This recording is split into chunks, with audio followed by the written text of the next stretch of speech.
Sue Moroney. Thank you, Mr Speaker, and I rise to support the Education Amendment Bill number 4 and just say at the outset that Labor does support this bill because what it does is in the main sensible, and certainly the increase of student levies from universities and polytechnics over the course of 2009 and 2010 of 102% is something that is of great concern to Labor. But also it does show to the government that there is a squeeze on tertiary education funding. And I hope that the Minister does understand that this has been tertiary institutions' reaction to the underfunding that has once again happened, actually right across the education system, but in this instance is clearly now visible what is happening to the tertiary education system as well. And the attempt by the institutions to significantly increase student levies has been their response to the squeeze on funding that has come from the government in the area of tertiary education. So while this is one aspect of what needs to occur in order to safeguard dramatic increases for students and the levies that were being imposed on them by tertiary institutions, I hope the government is under no illusion that this will solve the problem. Because the problem, of course, is that institutions were starting to use and increase the student levy to pay for things that previously had been paid for by government funding. And that's the fundamental problem here. And I hope the government is under no illusion that by passing this piece of legislation that they have fixed the problem. They have not. But, Mr Speaker, it's also, I guess, in supporting this bill, I do want to point out that it is a concern that Labor has about another bill that is proceeding through this Parliament at the same time, actually, that we think causes the great concern, because if you combine the two together, you can see that students are going to be the people who miss out. And the bill that I'm referring to is I think it's called the Freedom of Association Bill, although it's known. Order. That's not part of this debate. Member, this is a second reading speech and can only concentrate on what the purpose and what the contents of the speech are. So, member must come back to this debate. Just speaking to the point of order, Mr Chair. No, there is no. I've ruled this debate. This debate is a second reading speech. It's not a first reading speech, and the member must concentrate on the second reading as reported back. Sue Moroney. Thank you, Mr Speaker.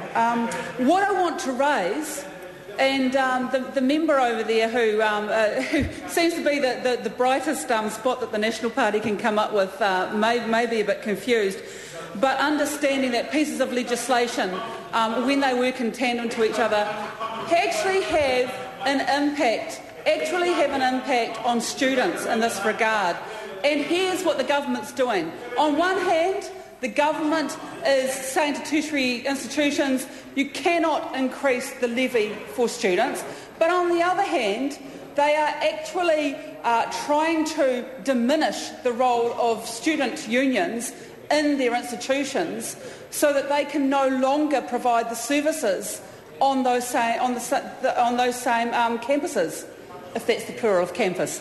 So what's in fact happening is that the government is putting itself in a position with this piece of legislation and another one combined. The combined effect will be that student services will suffer. Because if those services are no longer being provided by student unions because they are collapsing under the weight of another piece of legislation put through by this government, then and the university chooses to pick up those services, this piece of legislation gives the minister the right to come along and stop the institution from actually asking for a contribution from students towards providing those services. And the net result of that, Mr Speaker, will be that those services will not continue to be provided for students. And so I think it is important that the government understands the impact not only of this piece of legislation, but its combined effect with another piece of legislation that it is supporting at the moment as well. And yet Labor is prepared to support this piece of legislation because by itself it makes sense. By itself it makes sense.